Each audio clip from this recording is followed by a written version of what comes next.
بسم الله الرحمن الرحيم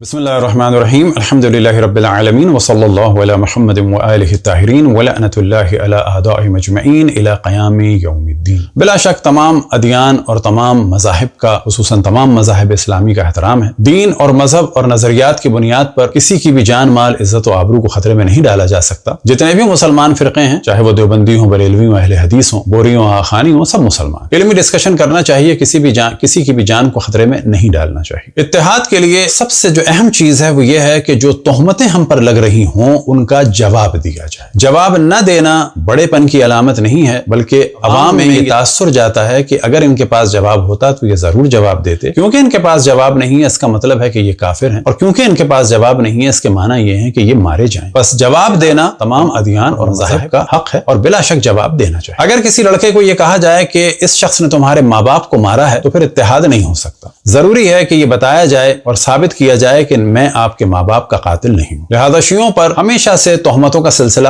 رہا، بلکہ مولا امیر المؤمنین پر بھی تہمتوں کا سلسلہ رہا۔ جس طرح سے ہم دیکھتے ہیں کہ جنگ جمل کو مولا امیر المؤمنین پر مسلط کیا گیا تیسرے خلیفہ کے قتل کے الزام میں اور تہمت لگا کر، جبکہ انہی جنگ جمل کے بانیوں ہی نے حضرت عثمان کو کافر بھی قرار دیا، ناسل بھی کہا اور انہیں قتل بھی کروایا، لیکن اپنا جرم بھی چھپایا اور مولا امیر المؤمنین کو مجرم بنانے کے لیے جنگ جمل کو مسلط کیا گیا، اور یہی کام پھر جنگ صفین میں کیا گیا۔ تو یہ ہماری ذمہ داری ہے کہ برادران اہل سنت کو تاریخی حقائق سے بھی آشنا کریں علمی طریقے سے، اور خصوصاً ان کے علماء کے کردار کو واضح کریں۔ یا مثال کے طور پر جناب حضرت مالک ابن نویرہ کو قتل کیا خالد ابن ولید نے، ان کی زوجہ کی آبرو کو پامال کیا خالد ابن ولید نے اسی رات کو، اور اپنا جرم چھپانے کے لیے جناب مالک ابن نویرہ صحابی رسول کو کافر قرار دے دیا اور کہا کہ یہ دین سے نکل گئے تھے اور زکوٰۃ کے منکر ہو گئے تھے فقط اپنا جرم چھپانے کے لیے۔ اور یہی کام چل رہا ہے علماء اہل سنت کا کہ جب بھی کسی کے قتل عام کے بازار کو گرم کرنا ہوتا ہے، مثال کے طور پر کبھی شیعوں کے لیے کہا گیا کہ یہ تھوک پلاتے ہیں، تو کبھی کہا گیا کہ یہ غسل میت میں مردے کے نیچے سے ڈنڈا داخل کرتے ہیں، تو کبھی کہا گیا کہ یہ بچوں کو قتل کر کے قورمہ اور بریانی پکاتے ہیں، تو کبھی کہا گیا کہ یہ شب عاشور معاذ اللہ بدترین جنسی گناہ انجام دیتے ہیں۔ اور ایک نئی تہمت جو پاکستان میں لگائی ایک مولوی نے کہ یہ نماز کے بعد یا مجالس کے بعد اصحاب کو گالیاں دیتے ہیں، تو اس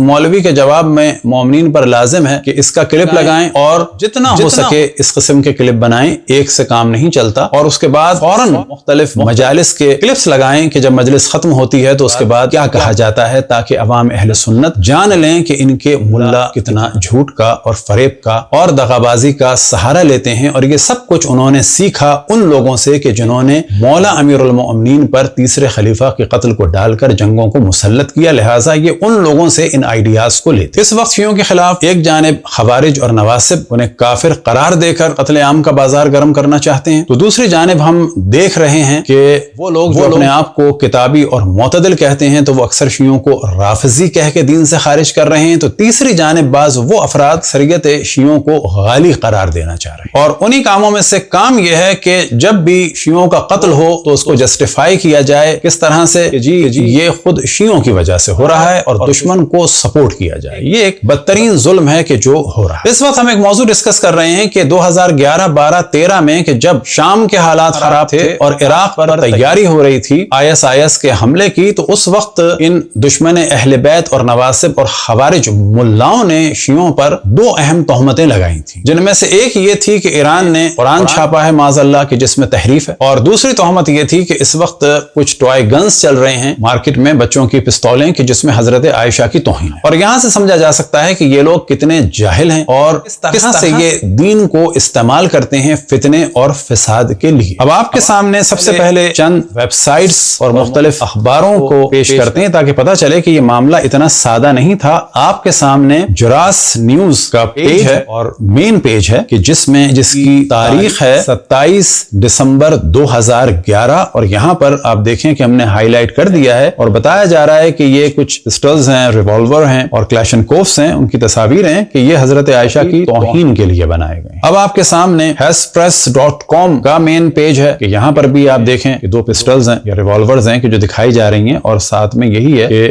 یہ حضرت عائشہ کی توہین کے لیے. اور اب آپ کے سامنے مین پیج ہے ریاض کا، اور اس میں بھی آپ دیکھ سکتے ہیں کہ یہ کچھ کھلونے دکھائے جا رہے ہیں اور وہی حضرت عائشہ کا، اور ساتھ میں انہوں نے صحابیہ کا بھی اضافہ کر دیا ہے کہ جی ان کی توہین ہو رہی ہے. اب دوبارہ ریاض اخبار کا ایک مولوی کا ڈسکشن ہے، اور نیچے آپ تصویر دیکھ سکتے ہیں ایک ٹوائے گن کی ہے. اور اب آپ کے سامنے 2013 کا 23 فروری 2013 کا ہے، اور البلد نیوز کا، البلد ٹی وی اور البلد نیوز کا ہے، اور یہاں پر بھی یہی والا موضوع ہے. اب یہ موضوع کیا ہے؟ جتنے بھی لوگ اس کو دیکھیں گے سمجھ جائیں گے کہ مختلف ٹوائے گنز میں ایک ساؤنڈ ہوتی تھی کہ جو ہم کافی عرصے سے سنتے چلے آ رہے ہیں کہ جو تھی go pull over and save the hostages. اب یہاں پر عربی میں اس کو وہ سمجھ رہے ہیں کہ حضرت عائشہ کے قتل کے لیے کہا جا رہا ہے. سب سے پہلے آپ کے سامنے خرطوم سوڈان کا امام جمعہ کہ جس کا یہ خطبہ اس زمانے میں پورے سوڈان میں نشر کیا گیا، اور اس نے 2 موضوعات ڈسکس کیے کہ ایک تو قرآن دکھایا کہ معاذ اللہ ایران میں ایک تحریف شدہ قرآن چھپا ہے، اور دوسرا اس نے یہی پسٹلز دکھائیں کہ اس میں حضرت عائشہ کی توہین کی جا رہی ہے اور یہ شیعوں نے بنوائی. اور اب آپ کے سامنے ایک سعودی ملا کی گفتگو ہے، اس میں بھی یہی موضوع ہے.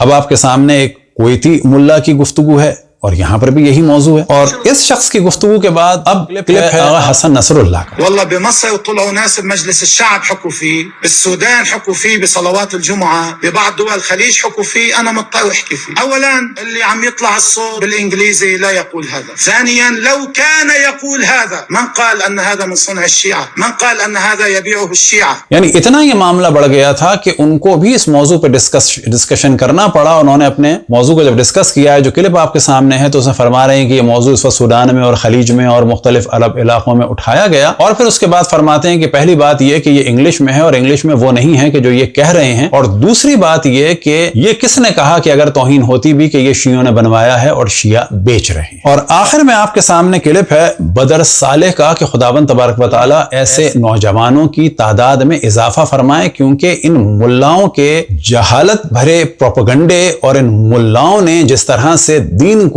قتل عام کا سبب بنایا ہوا ہے، جن ملاؤں کی وجہ سے لوگ دین سے دور ہو رہے ہیں اور ہوتے چلے جائیں گے، اور انہی لوگوں کی وجہ سے لوگ ایتھیس بھی ہوں گے، یاد رکھیں. تو سعودی عرب کے ایک سوشل میڈیا پہ معروف فرد اور ٹی وی اینکر بھی ہیں اور کامیڈین بھی ہیں، اور ان کا نام ہے بدر صالح. دعا ہے کہ خداوند تبارک و تعالی ان کی توفیقات میں اضافہ فرمائے. اور انہوں نے ان تمام مولویوں کو اپنی اس گفتگو کے ذریعے سے بالکل ذلیل کر کے رکھ دیا تھا، اور کہا جا سکتا ہے کہ ایسے ہی نوجوان ان جاہل ملاؤں کے لگام لگا سکتے، اور ایسے ہی جوان اور ایسے ہی افراد. لہٰذا انہوں نے اس موضوع کو ڈسکس کیا اور مختلف لوگوں کی چیزوں کو نشر کرنے کے بعد کہا کہ ایسا کچھ بھی نہیں ہے جیسا یہ کہہ رہے ہیں، اور پھر بتایا کہ انگلش میں یہ کیا کہا جا رہا ہے، اور یہاں کسی قسم کی بھی توہین حضرت عائشہ کی نہیں ہے. اور یہاں سے پتہ چلے گا کہ کس طرح سے جب یہ لوگ فتنہ کرنا چاہتے ہیں تو عالم اسلام میں کس قسم کی تہمتوں کا سہارا لیتے ہیں. اور جب ہمیں قتل کیا جاتا ہے مختلف تہمتیں لگا کے، مثال کے طور پر کہ جی شیعوں کا قرآن بکری کھا گئی، تو یہاں خاموش رہنا ایسا ہے جیسے کہ واقعا ہمارا کوئی ایسا نظریہ ہو، جبکہ ایسی کوئی روایت ہمارے یہاں نہیں ہے. یہ روایت